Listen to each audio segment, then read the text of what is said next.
following program is brought to you by the National Commission for Families and Children in collaboration with the National Parenting Task Force and UNICEF.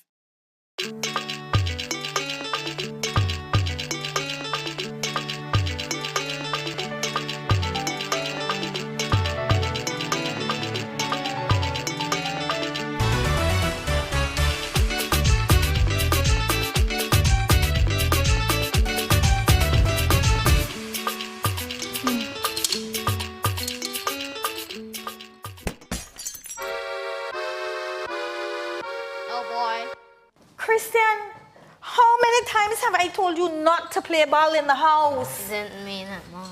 But do you know that you're not supposed to play ball in the house? Yes, Mom. You can hurt someone, hurt yourself, you can get cut, break something. So I'm going to have to clean this up now because I don't want you to get cut. Do you know now why you should not play ball in the house? Yes, Mom. Can I trust that you will not do it again? Yes, Mom. Okay, we'll take the ball and go to your room and pick up all those toys that you have all over the room. Mia will be back in a little while and I'll let her go outside and play some ball with you, okay? Okay. All right, then. I was always amazed at how patient Mom was with us whenever we did something wrong. She always took the time to explain what we did wrong and why she was punishing us if we did something that warranted punishment. We took it for granted that this was how every family was. My turn. Not my turn. My turn. My turn. Anyway. All right, girls, tone it down for a bit for me here. I need to sit down for a minute. Okay, Miss Erlene. Lisa, let's finish our game.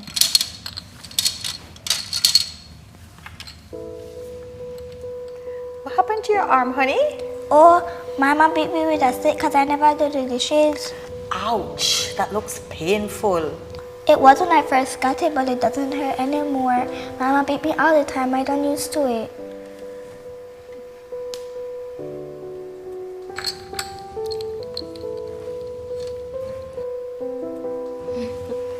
Let me see it.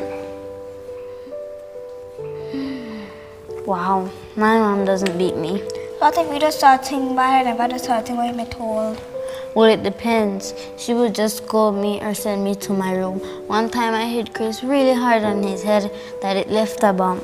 And she just didn't let me go to my cousin's birthday party. I begged and begged and begged, and she didn't let me go. But that teach me a lesson to be more careful with Chris because he's just a little boy. Mama may beat me good for that. You okay? How you feel when she beat you? I hate it. I try not to make she get mad, but she get mad for every little thing, so I just try to stay out of her way. Your turn. I win.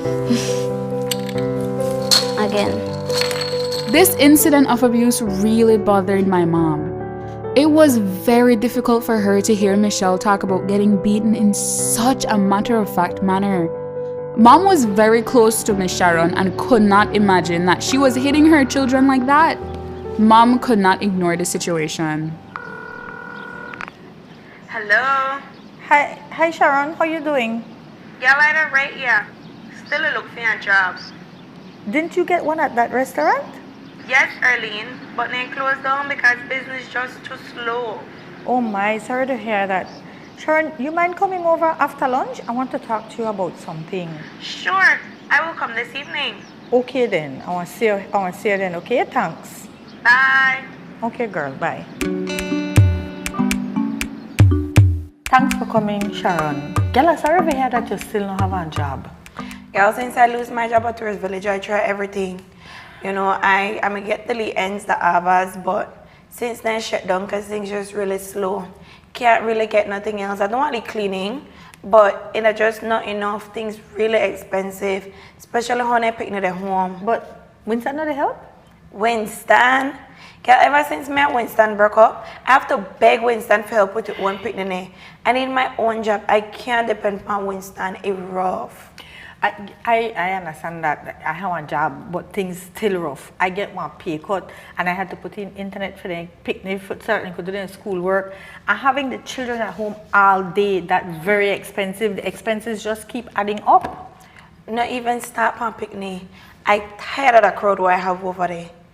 They're like Every time I come home, the house dirty, things are out of place. I had to watch Michelle. Why? Michelle have one job, wash the dishes. When I reach home, I have to wash up, I have to cook, I have to clean, I have to do everything. I tired of the picnic. Well, Michelle was over here earlier playing with Lisa, and I noticed a bruise on your hand, you know. And I know that you're frustrated, and I know that you're not mean to harm your child, you know, but you have to be careful now, you know. We don't want, you have to be very careful, kind of know how these things affect the children. Things rough, and we're all frustrated, but we can't take it out of the children. Arlene, me and you grew up with near the beat we. Yes, man, but not because for we parents do it, that means they're okay, you know. But I don't listen. Yes, but just like how we stress out, our children stress out, and then they go through their only stuff, because you know it must be how hard it is for them to coop up in the house all day. They do homework, they by themselves. You just have to show a little bit of patience with them. Just today, Christian here throw a ball in the house, broken glass, and I get upset, but then I know he never mean it. You good girl, cause I tell you, I'm a clap him. Hi man, that just a leave boy with full of energy. So what you do when they get by your nerves? Girl, I just sit with them, I let them talk, I let them tell me for the side of the story. If they're wrong, I make them understand clearly what they did wrong, you know, and why it was wrong. And then make them understand what the consequences are. And so to avoid problems before I leave for work, I tell them what are the rules of the house. If we going out anyway, I make them understand before we left the house, these are the consequences if we not broke the rules. And like for discipline, I use different methods based on their age. Like the two older one, Jason and Mia, I take with things from where I know they like. They want them on phone, they want them on computer, you know. They like go out. If they made a plan or set for go somewhere, no, you can't go to that. That are the consequences, you know. And I think to me that more effective than lashing. You know, the leave one there, I put them on timeout. The other side too, like when they do something good, I praise them. And I tell them, you know, tell me you did a good job, and so they understand that I love and care for them. And so when they get any other form of discipline, then still understand that I do it for them in their best interest. Well, I had to tell you that I don't know if I have patience for that. Hi Sharon, listen, I have 4 unique personalities in this house. I had to learn how to understand them. Take Jason for instance. He in our stage right now, he no want hear nothing, he no listen. But I know lashing is not the answer. And I don't want him think that you have to solve every problem with violence. I never really think about it like that, but that's true, you know. You don't want to expose your kids to violence, especially in your house. I mean, that don't want a lot, you know. But I don't know, like, I don't know how to deal with it anymore. They want a lot of things, and I just really stress out. Like, I'm really overwhelmed and stressed out. You know, listen, you don't have nobody where you could talk to, man. I always there. But maybe I don't know the best person. You need someone with a little more experience than me. The only person... Yes, maybe who else you think you could talk to? The only person who I talk to, one time I made go through that craziness with Winston and made a pastor. Well, girl, you should have tried it. Just last week, me and Jason had to go to a counselor because I need some help with him. So try the pastor. I remember you tell me that he may help you the last time when you made to go through your little problems.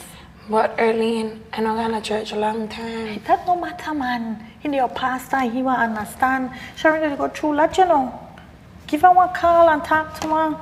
Thanks, but I want to try, but I mean, I know gone a long time, but I want to try. But no thank you necessary, me. You're with a friend a long time, and I wouldn't bring up this kind of sensitive topic with just about anybody, you know. And you go through a lot. Things happen with everybody, and right now we all need to support each other. Thanks, girl. I want to reach out to the pastor and I see what he say. I want to call him as soon as I left here. All right, well, just make a know where you go.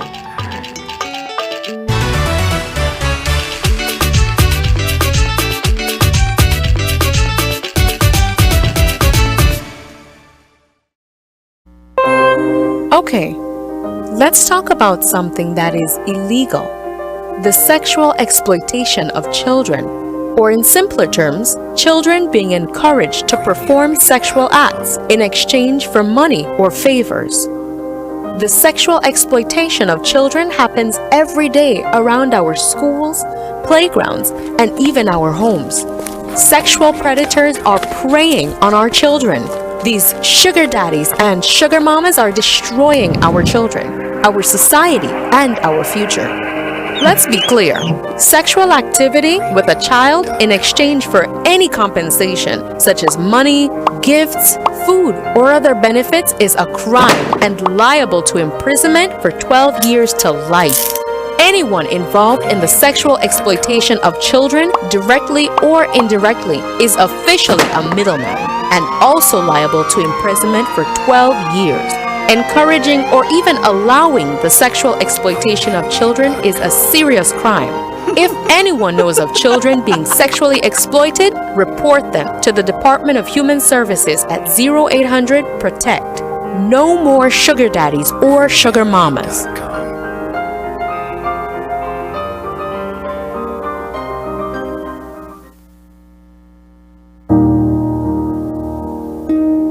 Hi, my name is Zola Bustamante.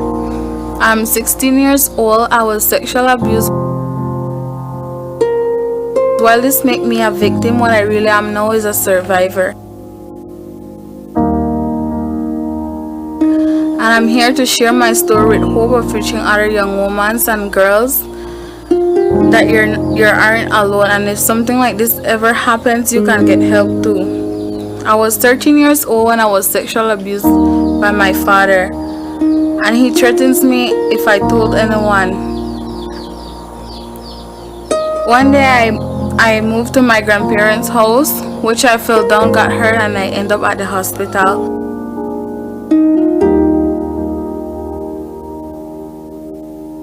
The police and the social got involved, and I spoke to a church member. I told her my story, which she connected me to Miss Rianne from a child from Foundation Development. There was when my emotions recovery started, and we did a few counseling sessions. Miss Rianne joined me to a girls group, which I found out that I wasn't the only one who went through this.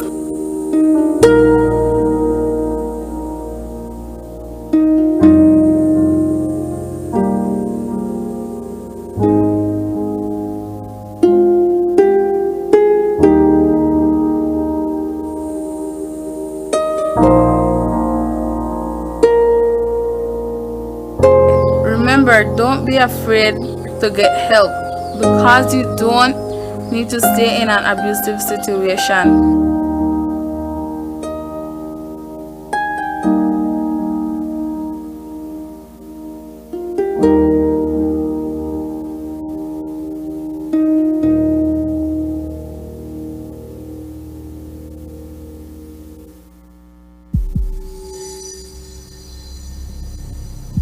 In an emergency, people may try to take advantage of a person at risk, including children and women. Avoid this from happening to your family members by practicing the following. Be aware of strangers offering to take your children away and promising to help you or your family. These offers are not always genuine, and the child could be at risk of violence, exploitation, or abuse. Make every effort to let your children know that they can tell you if something happens to them, and it doesn't matter who the person is, that you will listen and report it. Talk to your children and let them know that they should ask for help immediately if someone tries to touch them in an inappropriate way or make them feel uncomfortable. Report any negative behavior or conduct by anyone. By following these tips, you can ensure the safety of your family.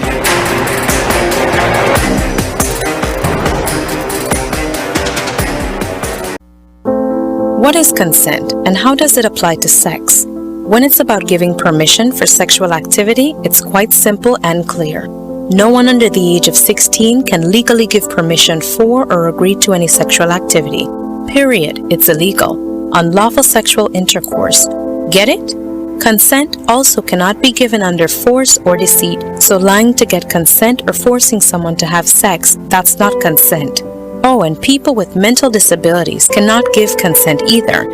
Children under the age of 16 are just not mentally developed enough to consent to sexual activity. And anyone who has sex with someone under the age of 16 is a criminal. Even if they said they were 16, there is no excuse. These criminals go to prison for 5 to 10 years, and if that child is under 14, it's 12 years to life imprisonment. And even if 2 children under the age of 16 engage in sexual activity, that is also illegal, and they may be held responsible. Sex and consent are very serious issues. Don't make a mistake that may ruin your life and someone else's. Are you feeling stressed and worried? These are stressful times, so it's understandable. Let's take a quick pause together. Sit down, close your eyes, and listen to your breath as it goes in and out. Open your eyes again. Notice how you feel. Remember, it's important to take care of yourself first so that you can take care of your children.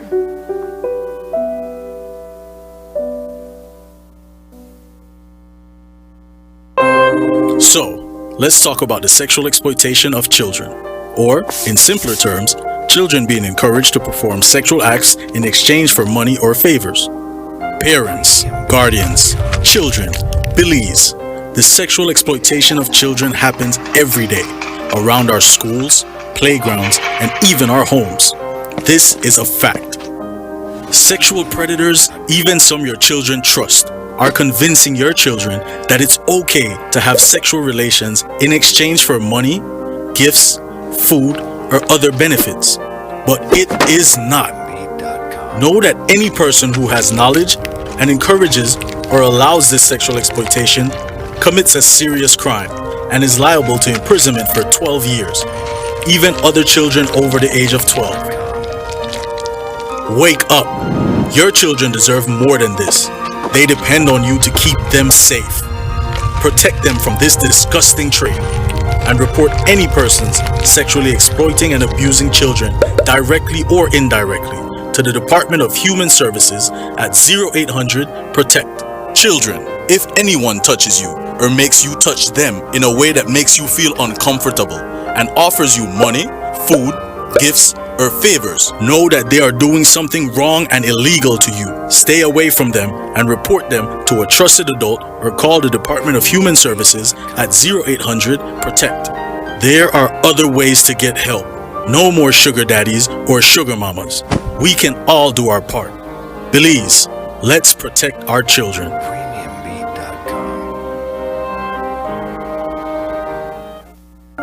Your child depends on you for protection. So if you have seen or been told that they are being abused, report it to the police immediately. While reporting, make sure to ask that a social worker is present during the process. Finally, make sure that your child does not have to repeat the story over and over. Report child abuse by calling 227-3898 or 0800 PROTECT or 0800 A Way Out.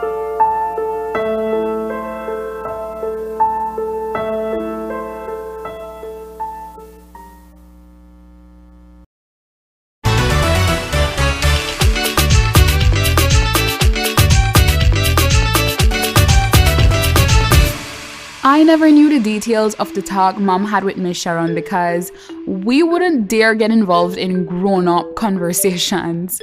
However, I knew it was a serious one. I remember Mom telling us that spanking and other forms of physical discipline can pose serious risk to children, but many parents still believe in it. She said adults like to say, "My parents used to beat me and see how good I turn out." She said her parents used to beat them a lot, but she knows that did more harm than good, and that is why she's taking a more positive approach to discipline with her children. Hello, hi Sharon. Hello Arlene. Girl, I'm calling to give you an update. So I called the pastor and he asked me to go in that same afternoon. Girl, when I got there, I started talking and I couldn't stop talking. I talked and I cried. Arlene, I couldn't believe how much I had bottled up inside me. But it went well and he told me to come in once a week so that we can keep talking for the next month. So I'll see how it goes. Girl, that is great. I am so happy for you. You know, he offered me a part-time job to clean and help around do other things at the church. I'm going twice a week. I'm grateful. Well, that's a really, really great news. And you know, that I'm really, really happy that everything they work out for you. I still have a long way to go, Early. But I'm very grateful and I'm so happy that you reached out to me. I really appreciate you. Girl, don't mention it. That is what friends are for. And again, I'm just happy for you, girl. So take care, okay? Bye. All right, bye. It seems that things really started to look up for Miss Sharon after she spoke with both my mom and her pastor. Mom was so relieved. What's this one? Wait, what time? Because I have to go home by 6 o'clock. Why? They will beat you? No, Mama no beat me a long time. Like yesterday, Alex came home late from play ball. And instead of Mama beat he just said he can't play ball for the rest of the week. Alex was sad. I don't think I'll do that again. Okay then. It turns out that Mom's intervention was a really transformative event in the lives of Miss Sharon and her children. She truly loved her children and did not intend to cause them harm with the beatings. However, she soon realized that she was taking her frustrations out on them when the children's behavior was mostly typical for their ages. Miss Sharon kept up the counseling sessions with her pastor, which really helped her to work through her various issues, and her entire mood and personality seemed to have shifted. The fact that she was working alleviated a lot of financial pressure, and her interaction with her children improved greatly. Michelle and Alex also stepped up and were much more helpful and responsible with home chores. They knew that if they got out of line, they would not be allowed to come over and use our internet. I am sure that was my mom's idea, but it worked brilliantly. They were all happier and Miss Sharon was actively working on improving her anger.